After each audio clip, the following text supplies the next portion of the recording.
Have you ever had something you needed to say, something that actually mattered, and felt it die in your throat before it ever reached the air? Have you ever stood in a room full of people and felt completely invisible? Not because no one looked at you, but because no one truly saw you? There's a loneliness that does not live in empty rooms. It lives in full ones. If that is you, listen to this story.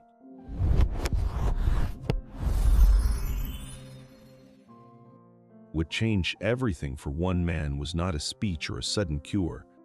It was a small folded note left beneath a door. In a quiet Ohio mill town, in the autumn of 1932, there lived a watchmaker named Emil. Emil was 28 years old, with hands steady enough to reassemble a pocket watch in near darkness, but a tongue that locked the moment he tried to speak in the presence of another person. His shop sat on the ground floor of a narrow building on Crestfield Lane, a room that smelled of machine oil, old brass, and something faintly warm he could never quite name. He opened at 6 every morning and closed when the last light left a single east-facing window. In nearly 2 years of business, he had learned to run entire transactions with nods and handwritten price slips, and most customers had come to prefer it that way. His silent vow, the one he carried the way you carry a stone in your shoe, always there and always shifting, was this: if the words will not come out right, then I will disappear into the work. At least the work never flinched. For years, the silence felt like protection. His precision was known across Crestfield. When Mrs. Horrot in Day, Elmore left her grandmother's brooch watch, a thing of impossible delicacy. She left it with Emil and no one else. When the mill foreman brought in a battered timepiece that 3 other repairers had refused, Emil took it quietly, studied it for 2 evenings, and returned it running clean. Customers whispered that he was brilliant but private, that he simply preferred the company of gears over people. Emil let them believe it, and said nothing to correct them, because saying nothing was the only thing he'd ever learned to do without effort. Then one gray October afternoon, closing the shop, he found something wedged beneath the door. A small square of paper, folded twice. He unfolded it carefully. A woman's handwriting, calm and unhurried. The geraniums in your window, are they real? He looked at the pot on the sill. The geraniums were half dead, brown at the edges, completely forgotten. He stood in the doorway holding the note, and something in his chest shifted, small and quiet, like a gear finding its seat after a long time out of place. The next morning, he saw her, across the lane, arranging flowers in a wooden cart with quick, practiced hands. Clara, the flower seller from the east edge of town. She glanced up, caught him watching, and smiled without any self-consciousness whatsoever, the way people smile when they have absolutely nothing to prove. Emil stepped back from the window and did not return to it for a full hour. That same week, Solomon Webb, the baker 2 doors down, a broad-shouldered man with flour permanently pressed into the creases of his knuckles, stopped Emil on the pavement and asked simply, "Your mother's watch, is it still keeping good time?" Emil opened his mouth. The words were there, fully formed, and then they simply were not. He stammered twice and went silent, and Solomon waited with a patience so generous it made the silence heavier than any impatience could have. The baker nodded once and moved on.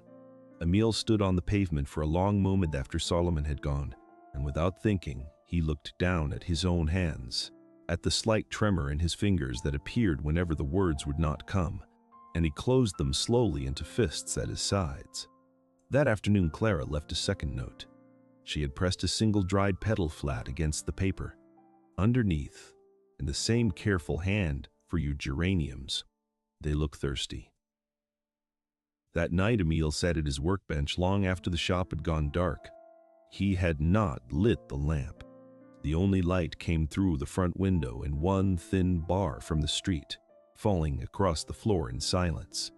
He held his father's watch in both hands, the one that had always run 5 minutes slow, the one he had inherited and adjusted a dozen times without ever quite solving the fault. He turned it over and over, feeling the cool weight of it, listening to the tick that was always just slightly, stubbornly wrong. Clara's notes lay on the bench beside his tools. He looked at them for a long time without moving. Then he looked at the watch. Then he spoke, quietly, to no one at all. His voice unsteady in the empty room. "I don't know how to fix you. And I don't know how to fix me either." Outside, the street was absolutely still. Somewhere down the block, a door closed softly. The watch ticked on. 5 minutes wrong, indifferent to everything. Solomon was sweeping his pavement the next morning when Emil passed. The baker set his broom against the wall and spoke without introduction, the way old men do when they have decided the time for formalities has passed. "I had a customer once," Solomon said. "Old man, could not speak at all after a stroke. Came in every morning for 11 years. Pointed at the same roll. I wrapped it. He nodded. We were finished. Never once felt like we had not spoken." He looked at Emil steadily. "Come by at 5 tomorrow, before the town wakes. I will show you how bread rises. You do not have to say a single word the whole time, but you have to show up every morning for 7 days straight. No exceptions. And here is how you will know it is working. Watch your hands at 6 o'clock. When they stop trembling before the first customer arrives, the work has taken hold." He picked up his broom and went back to his sweeping. Emil walked the rest of the way home in silence, turning one detail over in his mind the whole way. He had never once mentioned his hands to Solomon, but Solomon had been watching them anyway. The real weight of that, Emil understood, would only arrive when he actually tried. Cressfield Lane at 5 in the morning was another place entirely. Fog sat low between the buildings, and the only sounds were a distant freight train and the soft rhythmic thud of Solomon's hands working dough somewhere inside the lit window. Emil stood outside the bakery door for a full minute before he knocked. Solomon opened it without any visible surprise and handed him an apron. For the next hour they worked in complete silence. Solomon shaped loaves with the ease of a man for whom this was simply breathing. Emil was given a portion of dough and a quiet nod toward the second table. His watchmaker's hands pressed it first too delicately, too carefully, as though the dough might break. Then something in him gave. The dough pushed back.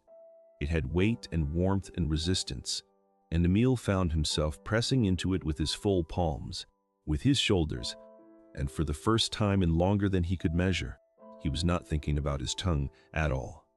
At sunrise, Solomon slid a coffee roll across the bench without looking up. The morning light came through the high bakery window in one long clean beam, and dust moved slowly in it, and the room smelled of something Emil did not have a precise word for. Not quite bread, something closer to what belonging might smell like, if belonging had a smell. He untied the apron and hung it on the hook by the door. He walked home with flour on his sleeves, and somewhere between the bakery and his shop he realized his hands had been completely still at his sides the whole way, and he had not once thought to check them. On the fourth morning, a man waiting outside the watch shop caught Emil by the arm. "You want people to respect you. You have got to push the words out," the man said, with the confidence of someone delivering a gift. "The stammer is just a habit. Break it like any other." Emil tried it at the bakery that morning. He composed the sentence carefully, opened his mouth, and pushed. His voice locked on the first syllable and would not move. Solomon kept working without looking up, but the silence in the room changed, and Emil felt the old shame settle back into his chest with the quiet, terrible familiarity of something that had never truly left. He stood at the table with both fists pressed flat against the wood and understood the lesson clearly. Advice sounds most convincing from people who have not lived exactly what you are living.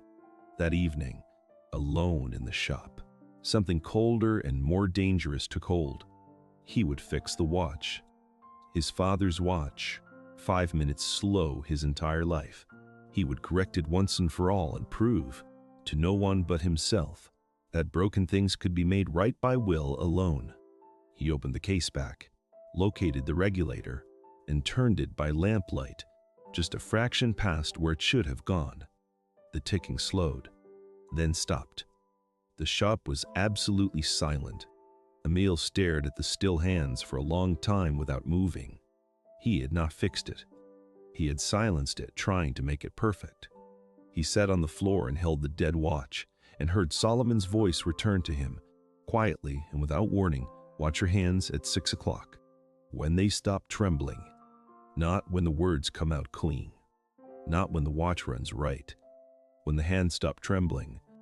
He closed the case back carefully, set the watch on the bench, and decided not to touch it again. He kept showing up. Day 5, day 6, day 7, and then past 7, because no one told him to stop, and he had quietly stopped needing a reason to go. His hands learned the bread the way they had learned the watches, through patience and repetition, and a particular intelligence that lives in the fingers when the mind finally gets out of the way. One morning near the end of October, Solomon set a small folded paper on the bench beside Emil's coffee. Inside, in the baker's heavy, unhurried handwriting, "My best silent partner." Emil folded it and put it in his jacket pocket and said nothing. He looked at his hands. They were completely still.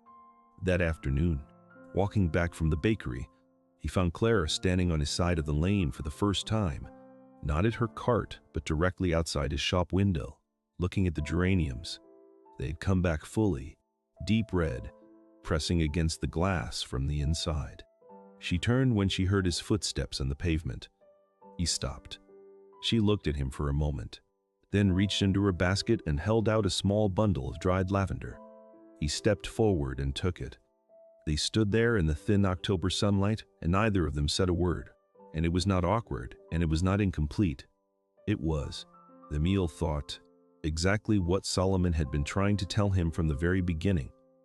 Emil's father's watch still runs 5 minutes slow.